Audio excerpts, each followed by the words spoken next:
And the way I go about DMing them is I'll send them a message and I'll make a provocative statement followed by externalizing an enemy. So I'll externalize an enemy being like, yeah, your reels are kind of stuck between like 2 to 6,000 views, I noticed, but it's not your fault. It's just that the way the platform's been shifting, the standard B-roll text over screen format, it doesn't really work anymore. And then immediately after, I'll go into dropping uncommon information on them that they didn't know, and this builds me up as an authority. And then once that's been dropped, I get into their pains, their problems, all that more in depth, and be like, "Yeah, you're experiencing all this. I mean, you were really worried that you're not going to be able to do OF as a long-term career. You're worried it might fail. The views are just really inconsistent. Maybe you have one good hit. Maybe one video takes up to 1 million views, but how often are you going to be able to really replicate that? What does that look like if you can't really replicate it?" And then I go into, but yeah, there's this system that a lot of the top creators are doing. It typically produces between $30,000 to $50,000 a month within 60 to 90 days. All you'd have to do is just plug and play into it. But yeah, there's absolutely no pressure for you to go ahead and hop on the call. I mean, if it looks like you're a fit, great. If not, you'll still have the plan of execution that you need to go ahead and do it for yourself anyways. And then by that point, they're usually sold on at least getting on the call, but they're usually sold on management by that point. So the call just becomes more or less logistics.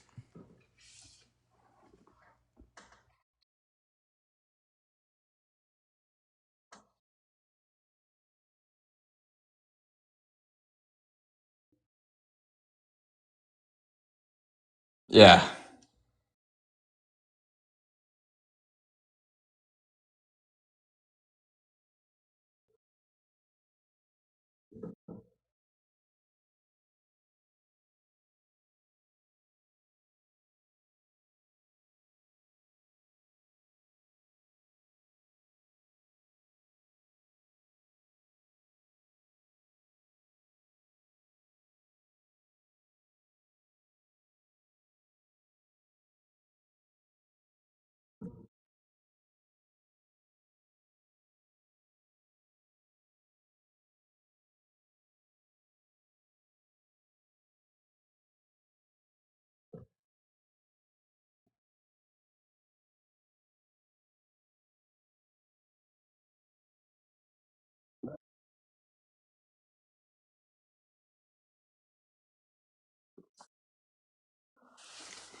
So if they're already doing it, it's not a big deal. You don't really have to worry about isolating them from their friends, from their family, because more often than not, if they're not isolated, they're most likely have a social circle that's accepting of it and probably encourages them to do it. Minus their family, usually the families, they just tend to isolate them on their own, and then it becomes more so you just kind of coach them through everything. You give them the structure, you give them the support, you give them the disciplines, and you give them the systems.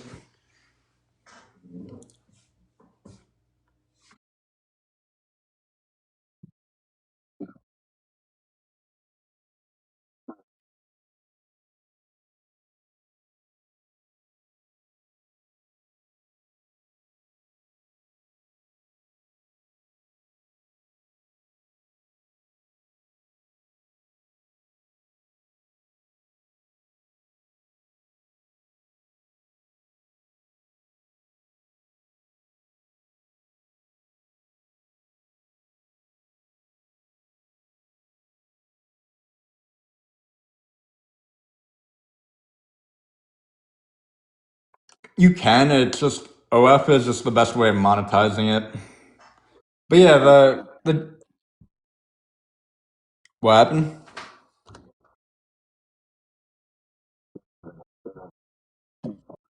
Yeah. Because like OnlyFans, it's one thing, but then obviously there's things like sugar babies, strippers, webcam, all that stuff. OnlyFans is just for most girls, it's the most profitable thing, but also if you have like Smoking Hot 9, BBL Demon, she's gonna be better served most likely as an escort because the money you get her in places like Dubai, Miami. The money some of these tricks have, you could break them for 100,000 a day.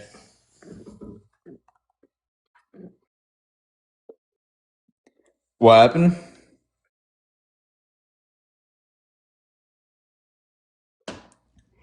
I mainly stick to OF. It's like if a girl I dated happened to get a trick messaging her on her Instagram, I'm like, yeah, baby, go break that trick. I'll tell you exactly how to do it.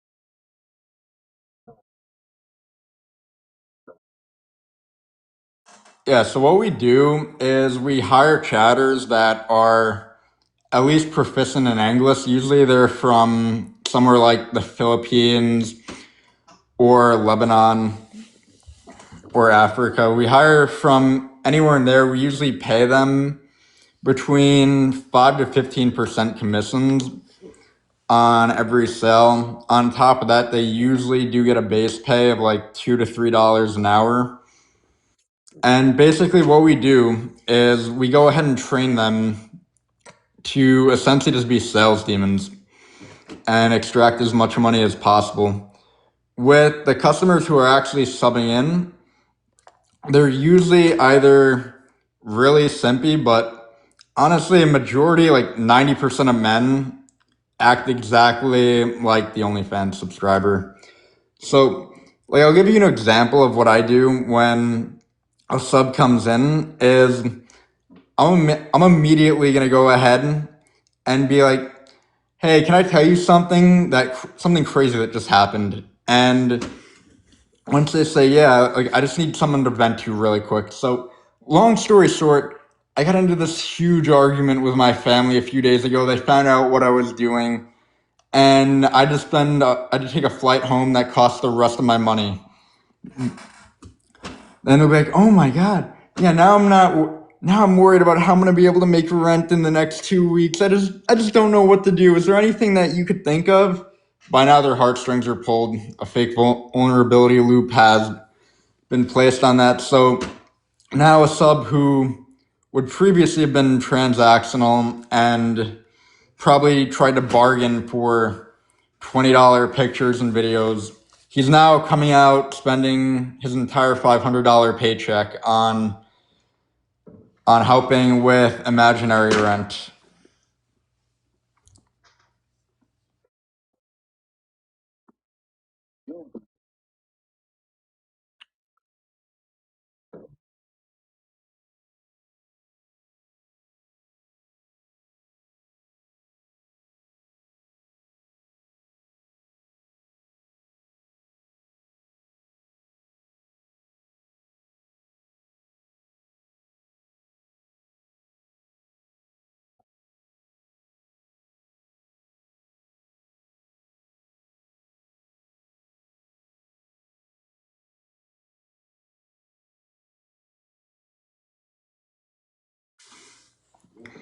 Yeah, that's mostly accurate. A lot of them coming in, they're largely older guys where they're not really desired by women. They either haven't had any success because they think with their logical brain, or they're in some relationship that's lasted 20 years, that's a sexless marriage, maybe they have kids, but the relationship is pretty much dead. The wife is nagging out of control, so that's where they go ahead and turn to OF. There are some younger guys too, but a large majority of the actual disposable income does come from older guys in the 35 to 55 range.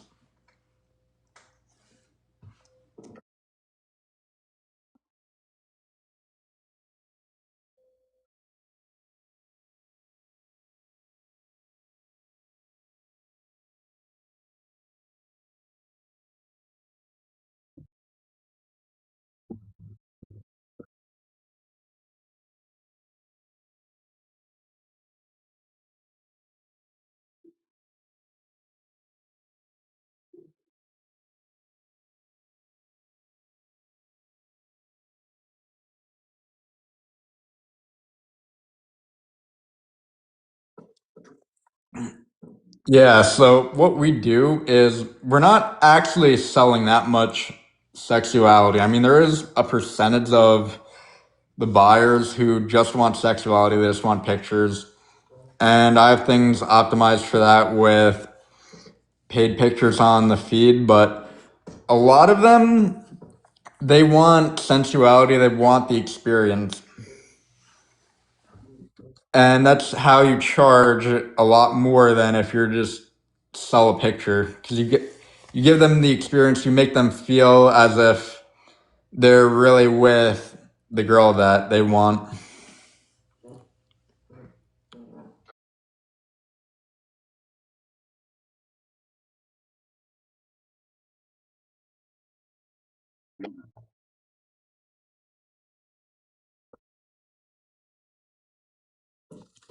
Yeah, I mean sometimes some of them they do know, they are aware that there are a lot of managers and that the girl that they're talking to might not actually be the girl and it might just be some guy from the Philippines. But the one thing, but what we do for that is if they're on the fence, we use AI voice notes where we clone the girl's voice with 11 labs, and then we go ahead and send them the voice note of the 11 labs voice as if it's the girl, and that usually gets their trust completely down because they think it's completely legitimate when the whole time it's a chatter doing that. And then we start selling those voice notes for $100 a voice note.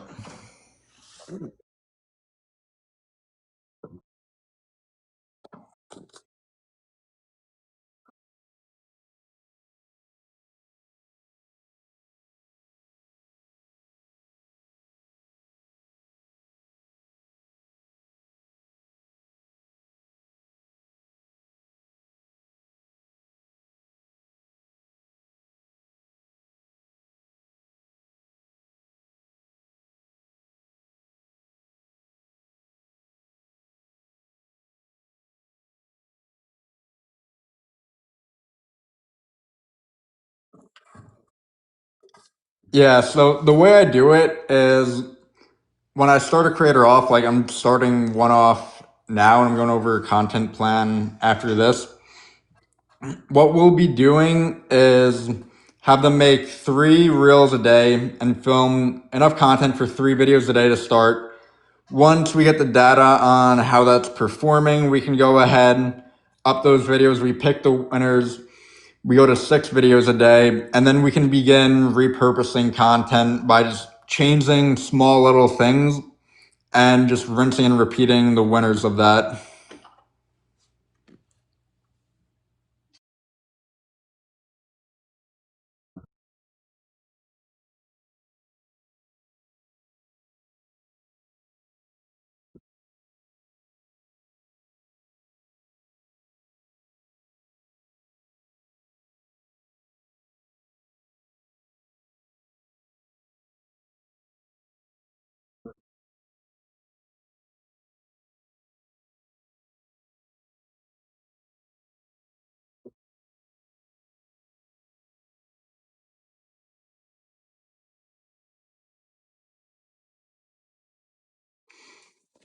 Funny enough, most of them, They usually, when they come on OnlyFans, they usually think it's about that kind of final stage aspect of it, where they're getting plowed, and then they just find out it doesn't really actually pay that much unless you actually have the marketing dialed in.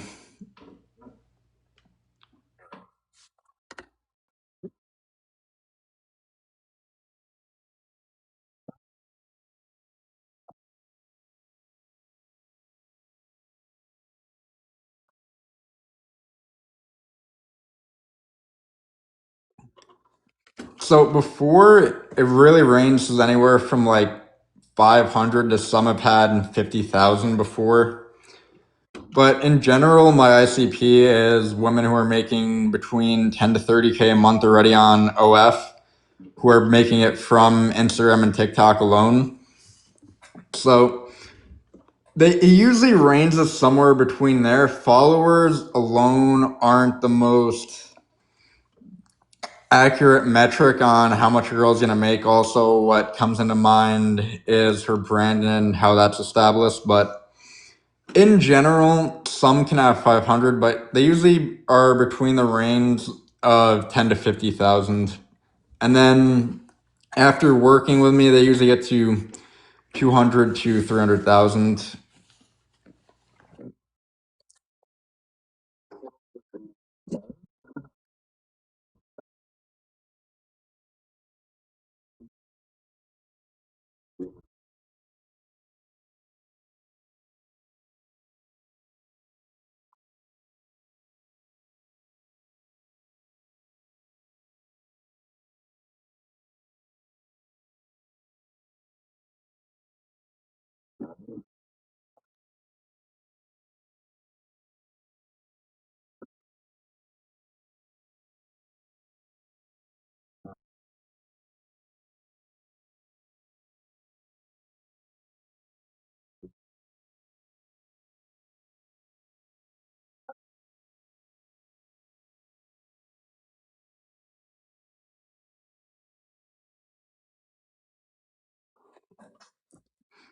Yeah, I mean, the way it works, because I mean, I think we hear all the time if you control a woman's emotions, you control her. But my personal beliefs, that's just the start of it. Because once you control emotions, then you connect it to her values. And then once you have that connected, you can take control of her identity.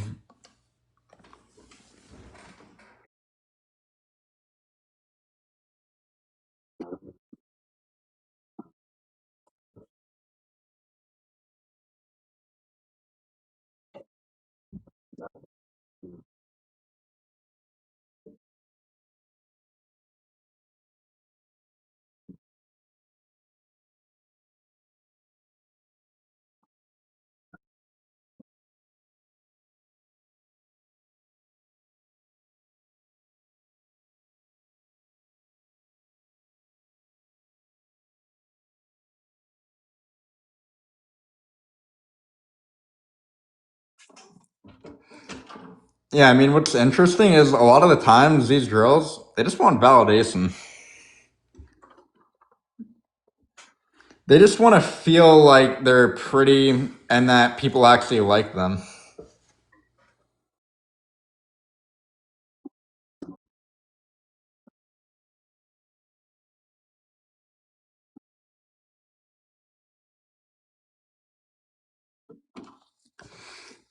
Yeah, I mean, when I was like more so actually pimping, I would always hold off my compliments for, unless it was anything that I liked what she was doing, and I would give her positive reinforcement. So it would be like, listen, baby, I really like how you came to me first asking if I was mad at you and you were looking for correction. And I would almost rarely ever compliment them on anything outside of what they did for me.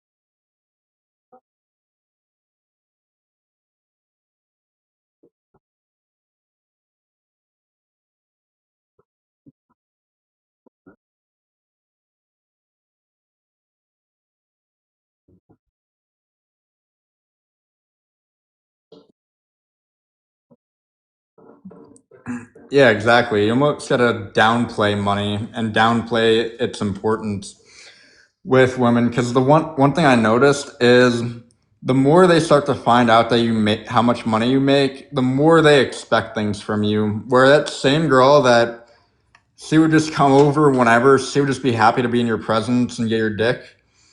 All of a sudden, she finds out you're making money. Babe, can we go to Mykonos? I love you so much. And let's go to San Tropez. Can we get a boob? Can you get me a boob job? I love you so much. You're the best. It quickly turns into that. And then you got to kind of double down on no, you're not getting that. I would rather send 10K to an Indian than give you $100.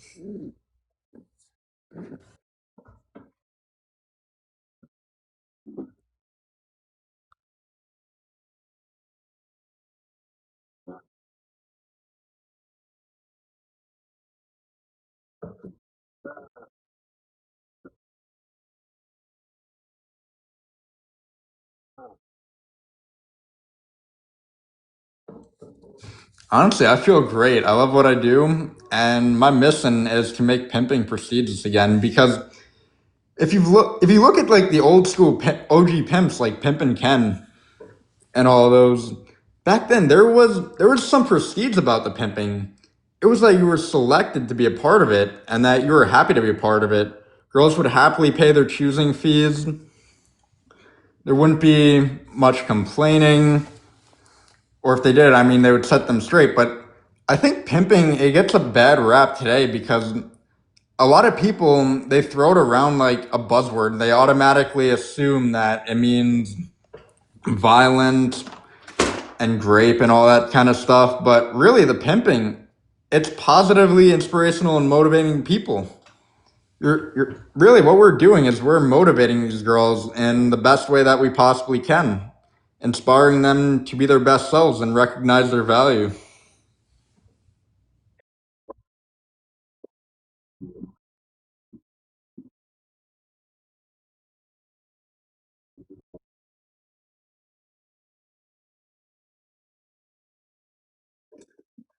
Yeah, like if I mean, I know some people, they try and keep them stuck in like year-long contracts.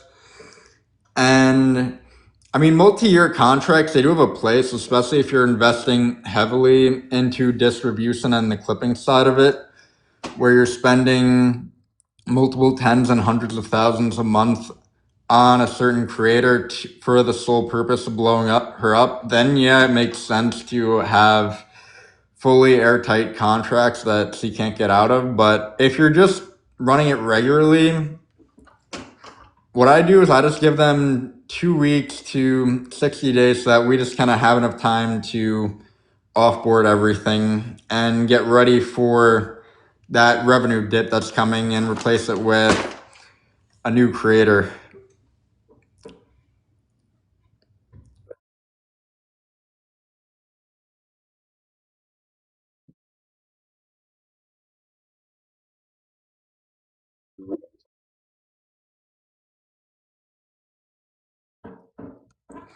It depends. I mean, if the model's motivated and is actually trying to get work done, but the results just can't stick, probably keep her around because she has that potential. She just hasn't really hit the exponential growth curve yet.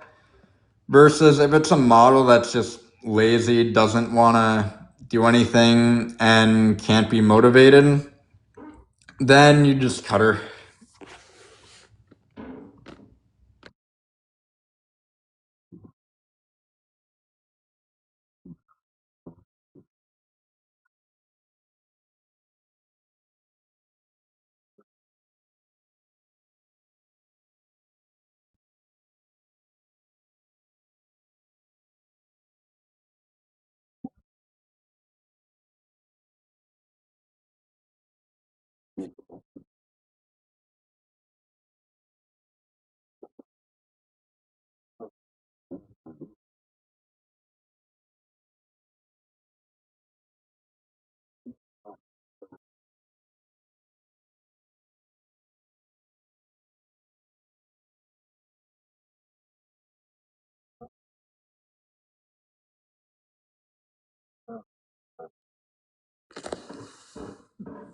Sure, what I do is manipulation, and now in recent days they like to call game having game human trafficking.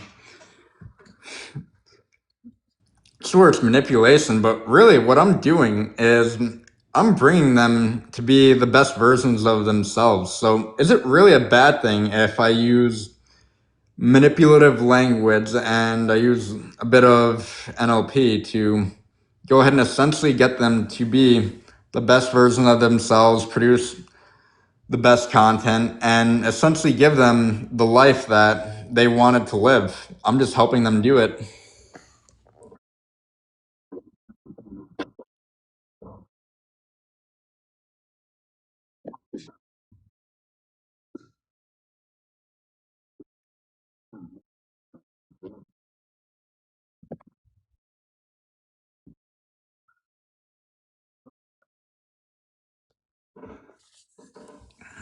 I've never I've never read that book. Where I learned where I learned NLP from was, Tate, right?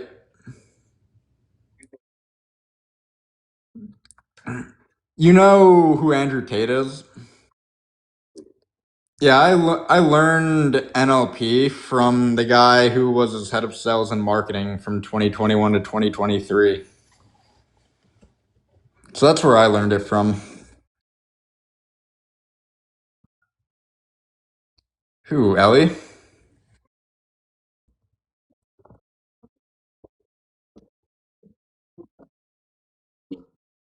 Yeah, it's one of his 4,000 nicknames. I kind of adopted it because I saw Tate. I'm like, I want to model myself kind of after him. When he speaks, half the people love what he says, half the people hate it. He's extremely disciplined. He doesn't waste a second. So I wanted to go ahead and essentially model my identity after that.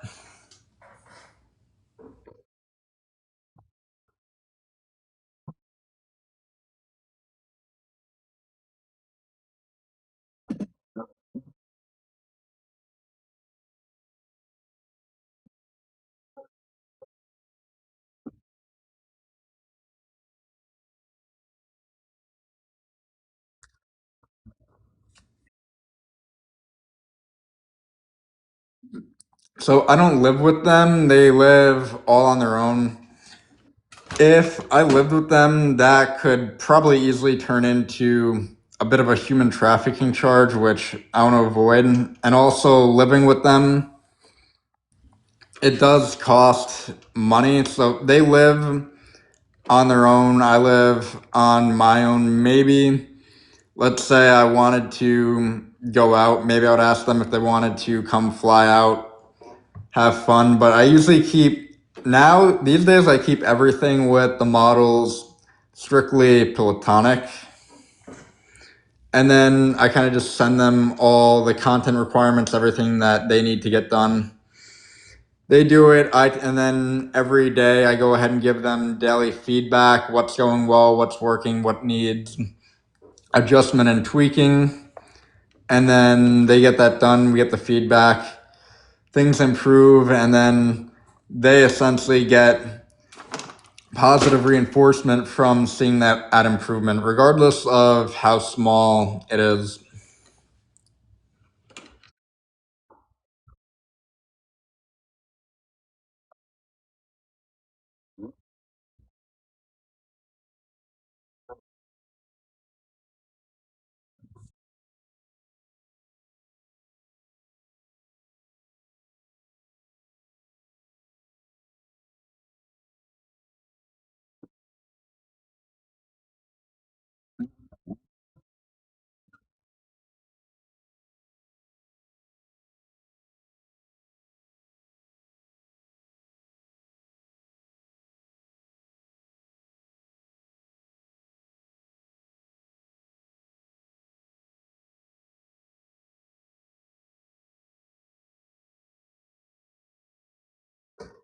Yeah, that's accurate. I think also back in the day, because I know someone or I know a few people who were around him back in the day, you really only had the option of getting women to fall in love with you to actually get them on webcam. Because if you try to do it any other way, from what I've heard, women just didn't want to do it because they would either feel shamed by society if they did do it, or the ones who were really attractive already just wanted to be sugar babies for rich guys. So they would go down that path.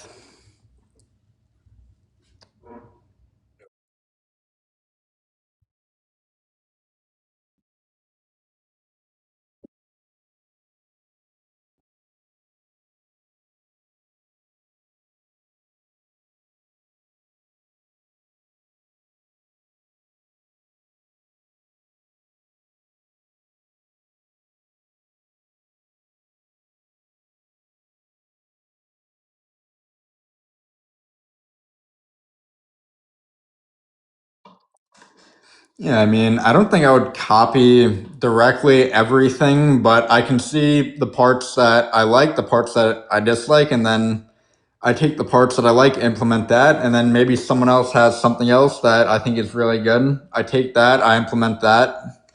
And that's just kind of how I've always done things is I take certain parts that I like and I implement that, and then I find other people who do something else that I like, take parts of that, implement that, and then if they do something that I don't like, then I don't implement that.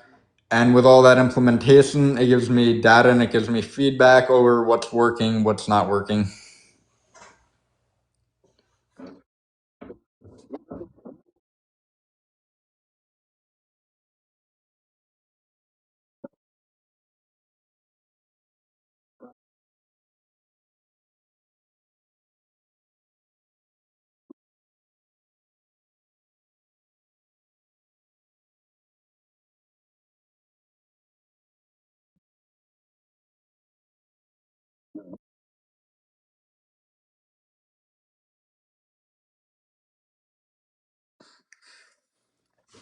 I mean, people definitely do have chat teams in America, and a lot of people do like to go for college educated people, but well, just because they can speak proficient English. But I think the one thing that really comes down to it is because you're essentially looking for cheap talent that can work more or less on a budget. And at least here in America, people generally don't they don't want to be working 12-hour shifts behind a computer screen talking to lonely guys all day, every day to make like $2,000-3,000 a month.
Yeah, that's kind of how I look at it, where they essentially get like over there, they what they get, even though it's would be small here, and it's like maybe covers the amount you'd get at a minimum wage job at most over here. Over there, it's life changing for them.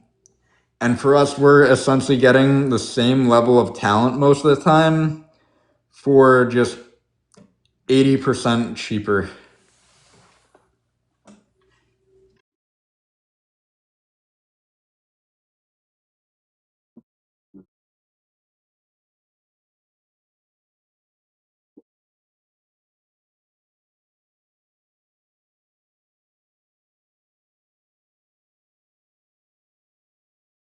Yeah, I'm fine with that.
I mean, the way I look at it is their biology is the same. Their subconscious patterns of behavior, it's more or less the same. The difference now is in today's society, they're being programmed by their algorithms, they're being programmed by their friends, they're being programmed essentially everywhere to go ahead and behave this way. But the way their biology works and the way that their subconscious thinks and what they're primed to do, they're basically the same women that they've always been deep down. And when you can trigger their biology to work in your favor, at that point, then they'll go ahead and follow you, they'll listen to what you do, and they'll go ahead and comply.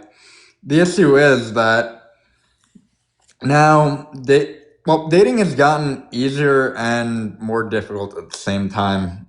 It's 100 times better, but probably for the average guy, it's probably a lot worse because now you have Instagram, which works great if you know how to have a good profile, have your presentation on point, and you know how to DM. You have you can meet way more women now than ever before, and everything's globalized, so that works out great for me. The issue is though is that I noticed, especially with TikTok over the past couple years, I think because a lot more people just have access to standard levels of game in general. People are more game aware, so maybe you had something that worked 10 or not even 10, 5 years ago, 3 years ago. People are aware of it now. So, like, I'll give you an example is with love bombing. People like to think that love bombing is this amazing manipulation technique when it really doesn't even work that well because women are just so used to seeing it. They're so used to every guy trying that same thing or just being a complete pushover and a simp that when you do it, it actually repulses them. They make you wait a lot longer to do what they were going to do beforehand. And once you go ahead and once they go ahead and do anything for you, especially if you don't pull back, or even if you do, it's kind of just expected. Versus if you took the complete opposite approach of it, you took the complete opposite of what every guy's doing. Now they're not used to what you're doing, and you stand out from every other guy in the dating market, which will naturally make the girl want to go ahead and fall in love with you.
Yeah, absolutely. And something that I'd like to add to that is men actually behave a lot more similarly to women's behavior than most people like to give credit for, but the same, essentially almost the same things that work on women work on men to an extent.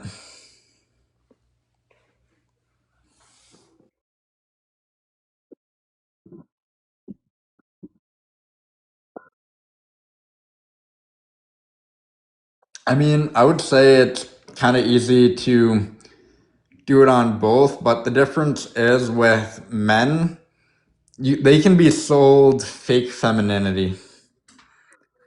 So, like, if you notice a girl where she is acting really interested, but she also, and leaning in, but she also has the whole hand mannerisms going on, her eyes, they look kind of almost squinted in while leaning forward.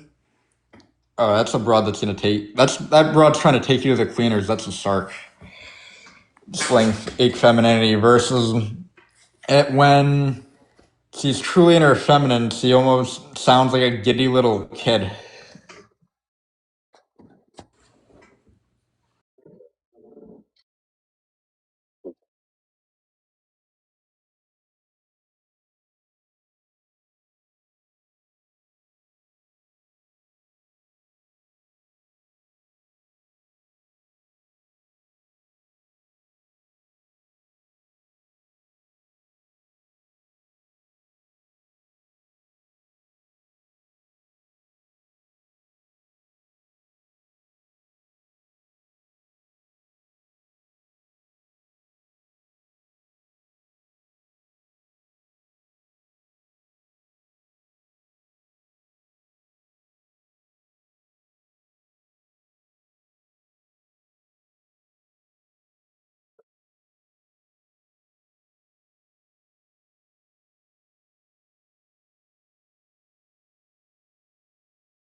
Yeah, it doesn't make any sense.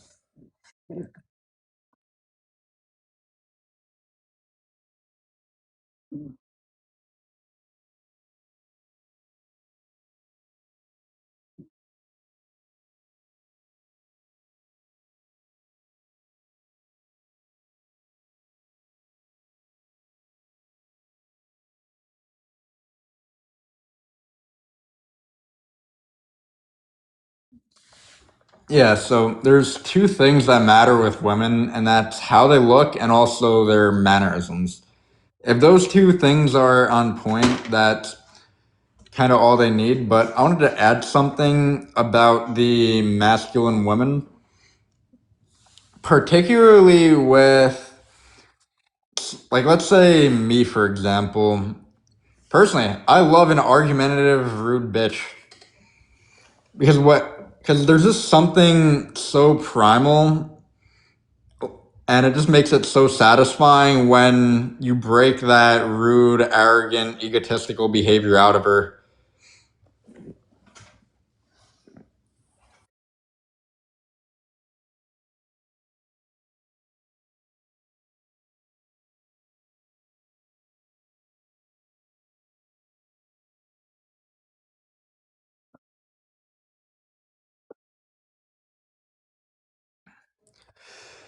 So, in terms of arguments, it's not even necessarily like having. Cause if it's not a girl I'm managing, I'm not gonna have an actual argument. I'm just gonna go ahead and control what her emotional state's like. Where I'll essentially just be rage baiting her the whole time to make her even more mad because post argument sex is the best sex when you can get the emotions heightened.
See, the issue was giving in. Once you give in, she's going to try and take more. Instead, immediately just say, you know what, from now on, I'm immediately going to never capitalize anything. How do you, hope you like that. And then you got to make jokes about it with her.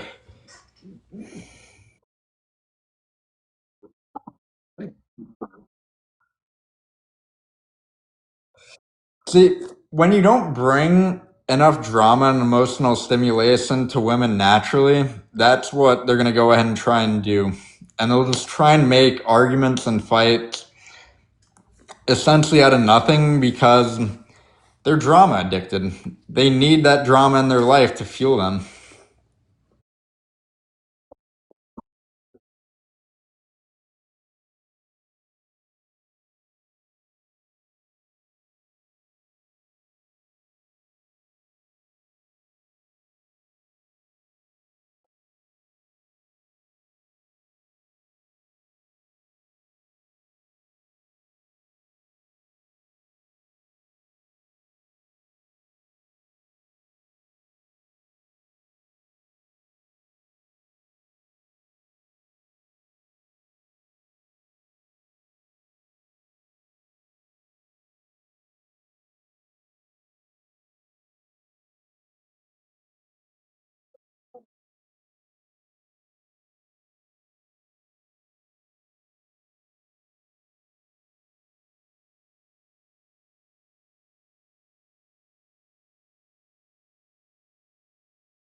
I mean, from my experience, they never really get angry about things like that. I give them much bigger problems to be angry about.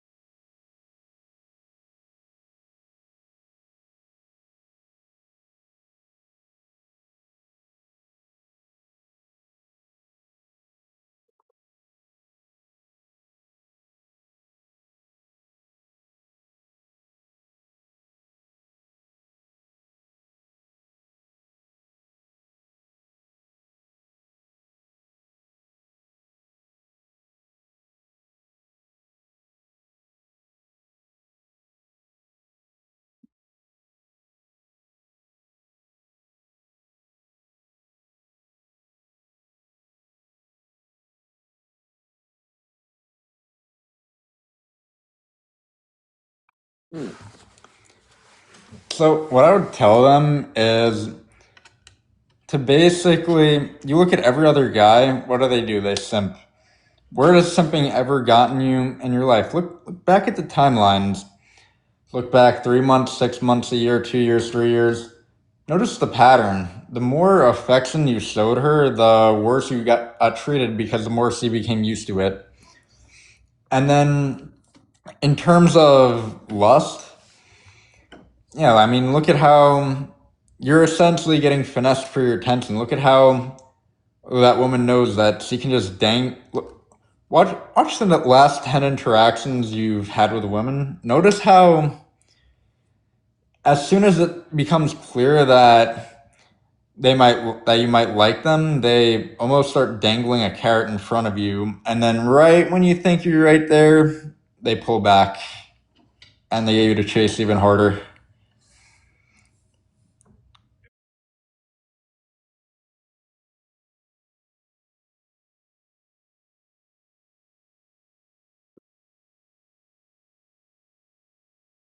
Oh, absolutely not.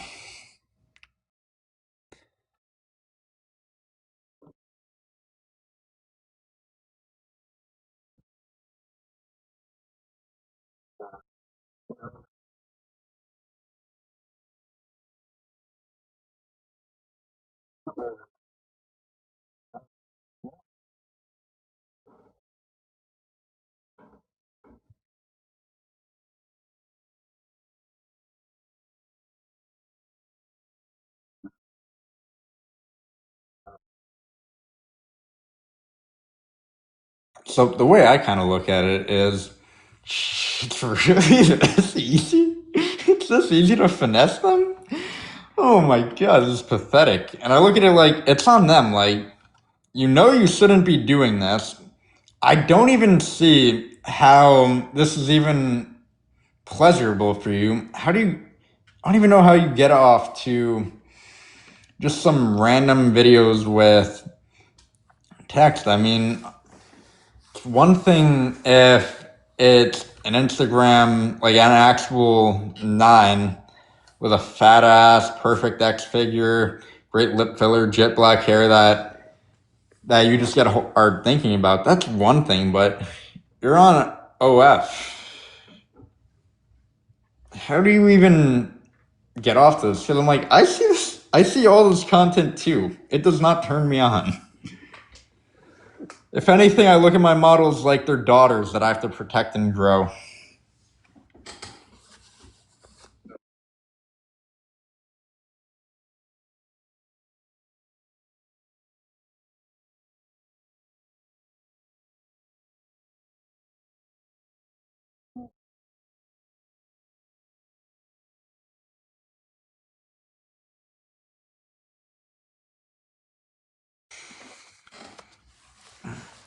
I haven't really seen too much correlation between races. The one thing I mean, there's girls who they're white and they're lazy. There's girls who are white, they like to get after it. There's girls who are Asians who they like to get after it. There's girls who are black, they love to get after it. I've noticed they really like to go work. They like to get after it. They like to get money. What?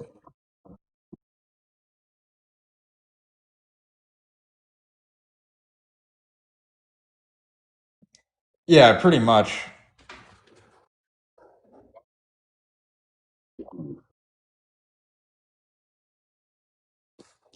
I mean, we use AI to go ahead and essentially enhance things like and automate like things like our scripts.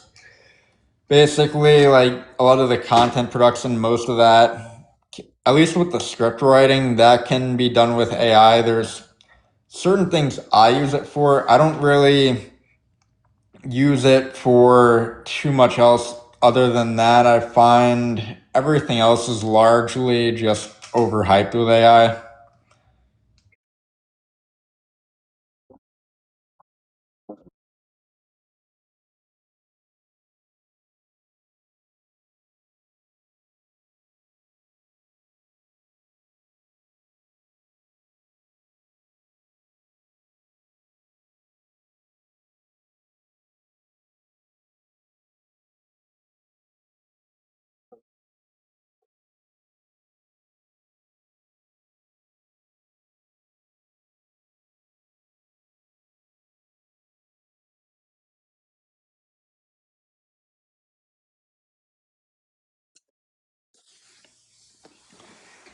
Yeah, so with AI, the issue is that conversions are around like half of what they would be in terms of that and actual money being generated.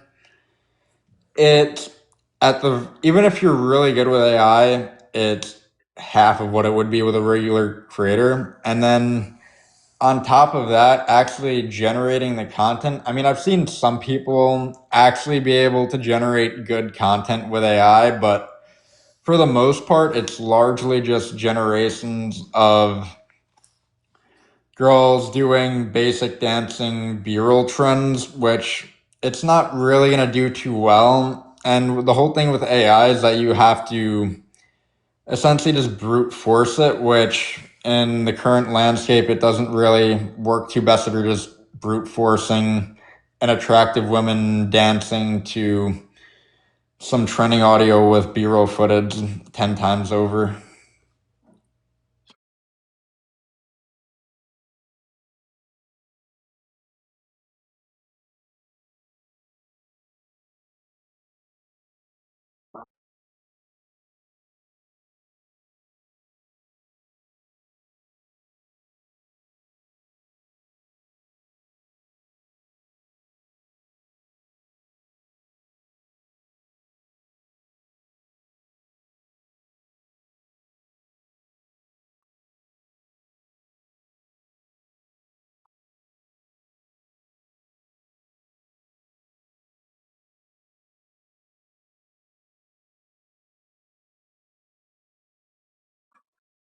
I'd probably stick with real models because the direction that AI models are heading, a lot of the platforms, they just outright ban, like OnlyFans, you can't post AI content on the page or you could get banned. And now a lot of other platforms are being regulated by governments to include the AI label on your content.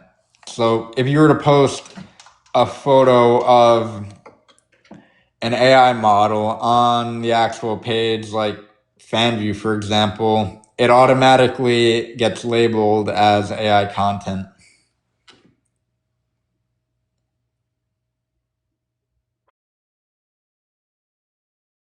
No, no questions.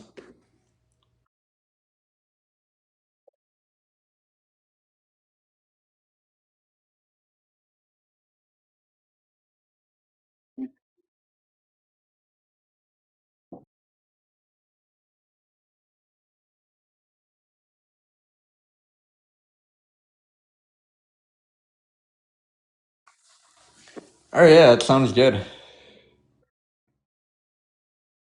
Yeah, it's Joe.